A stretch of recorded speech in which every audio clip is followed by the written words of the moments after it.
আমি কান্না করেছি। আমি যতবার আঘাত পেয়েছি ততবারই কান্না করেছি।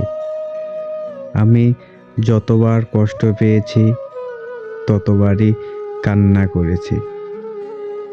কারণ কষ্টটা তো আর এমনি থেকেই আসে না। খুব যত্ন করে একটা মানুষকে সাজানো গোছানো জীবনটা যদি মানুষের নষ্ট হয়ে যায়, তখনই মানুষ কান্না করে।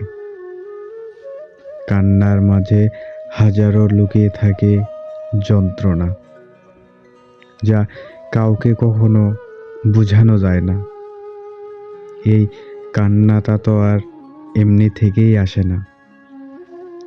নির্ঝুম রাতে একটা মানুষের কথা মনে করে চোখ দিয়ে টিপ টিপ টিপ টিপ করে জল পড়াকেই কান্না বলা হয় না। কারণ কান্না তো তখনই আসে যখন খুব করে প্রিয় মানুষটা কলিজায় আঘাত করে,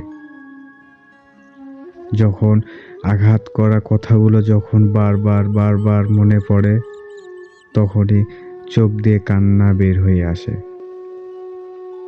এই কান্নার মূল্যটা তো আর সবাই দিতে জানে না। এই কান্নাটাকে সবাই উপলব্ধি করতে পারে না। আর এই কান্নাটাকে যেই উপলব্ধি করতে পারে, সেই হলো প্রকৃত ভালোবাসা। আমি আমার জীবনে অনেক ভালোবাসা দেখেছি। কয়টা সত্যি ছিল, কয়টা মিথ্যা ছিল, তাদের কথার আচরণে বোঝা গিয়েছে যে কোন মানুষটা সঠিক ছিল আর কোন মানুষটা ভুল ছিল। তাই মানুষকে ভালোবাসার আগে মানুষটাকে সত্যিকারের ভাবে যাচাই বাছাই করে নিন যে আসলে মানুষটা কি আপনার জন্য সত্যি পারফেক্ট।